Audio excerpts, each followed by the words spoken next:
नमस्कार दोस्तों, हमारे चैनल में आपका स्वागत है। दोस्तों, सावन का महीना बहुत ही पवित्र एवं पावन माना जाता है क्योंकि यह महादेव शिव का महीना है। चारों ओर भगवान शिव के जयकारों की हुंकार कांवड़ियों के झुंडों से आती है। ऐसी मान्यता है कि सावन के महीने में जो भी व्यक्ति भगवान शिव की भक्ति करता है, उसके सभी कार्य सफल हो जाते हैं। उसे अन्न धन की कोई कमी नहीं रहती है और सभी देवी देवताओं की कृपा उसे प्राप्त होती है। सावन के महीने में भगवान शिव के भक्तों की मंदिरों में भीड़ लगी रहती है क्योंकि सावन का महीना अत्यंत पावन एवं पवित्र माना जाता है। इसी कारण शास्त्रों में कुछ ऐसे काम बताए गए हैं जो हमें सावन के महीने भूल से भी नहीं करने चाहिए। खासकर शास्त्रों में 4 ऐसे काम बताए गए हैं जो यदि सावन के महीने में किए जाए तो यह अनर्थ लाने वाला माना जाता है। ऐसी मान्यता है कि इन कामों को करने से भगवान शिव क्रोधित होते हैं तथा उनकी कृपा प्राप्त नहीं हो पाती। दोस्तों, आज हम आपको केवल धार्मिक नज़रिए से ही नहीं बल्कि वैज्ञानिक नज़रिए से भी यह बताएंगे कि सावन के महीने किन कामों को नहीं करना चाहिए।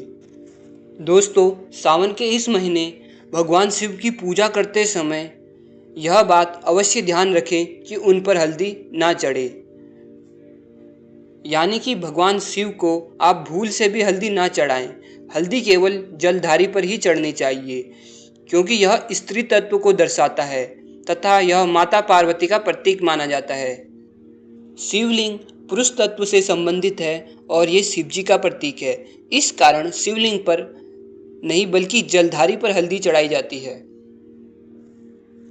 दोस्तों, सावन के महीने में यह भी मान्यता है कि इस महीने में दूध का सेवन नहीं करना चाहिए क्योंकि सावन के महीने में कीट पतंगों की संख्या बढ़ जाती है तथा गाय और भैंस घास के साथ साथ कीड़े मकोड़े भी खा जाते हैं, जिस कारण इन दोनों दूध हानिकारक हो जाता है।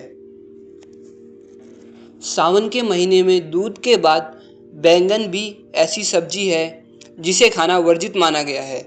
इसका धार्मिक कारण यह है कि बैंगन को शास्त्रों में अशुद्ध कहा गया है।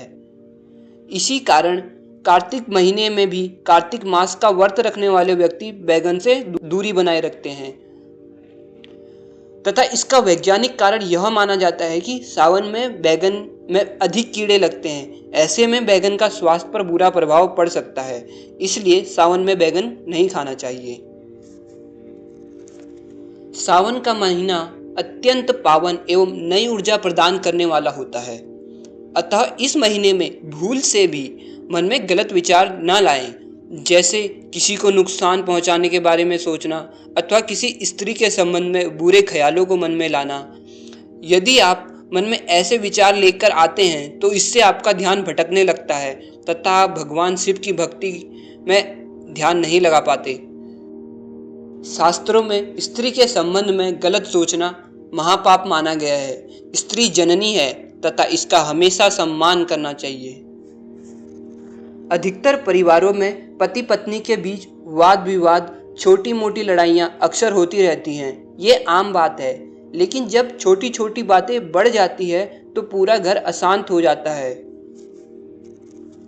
सावन माह में इस बात का विशेष ध्यान रखें कि घर में क्लेश ना हो। जिन घरों में क्लेश होता है, अशांति रहती है, वहाँ देवी देवता निवास नहीं करते। सावन माह में शिव जी की कृपा चाहते हैं तो घर में प्रेम बनाए रखें और एक दूसरे की गलतियों को भूलकर आगे बढ़े। घर में शांति रहेगी तो जीवन भी सुखद बना रहेगा, मन प्रसन्न रहेगा। यदि प्रसन्न मन से पूजा करेंगे तो आपकी सभी मनोकामनाएं भी जल्दी पूरी हो जाएंगी। सावन के महीने में क्रोध भी नहीं करना चाहिए। क्रोध से मन की एकाग्रता और सोचने समझने की शक्ति खत्म हो जाती है। क्रोध के आवेश में लिए गए फैसले भी अधिकतर नुकसानदायक ही होते हैं। ये एक बुराई है और इससे बचना चाहिए। शिव जी के कृपा पाने के लिए खुद को शांत रखना बहुत जरूरी है। क्रोध से मन अशांत हो जाता है और ऐसे में पूजा नहीं की जा सकती है। उम्मीद है दोस्तों आपको यह जानकारी पसंद आई होगी। दोस्तों, आगे भी ऐसी ही जानकारियाँ प्राप्त करने के लिए प्लीज़ हमारे चैनल को सब्सक्राइब करें।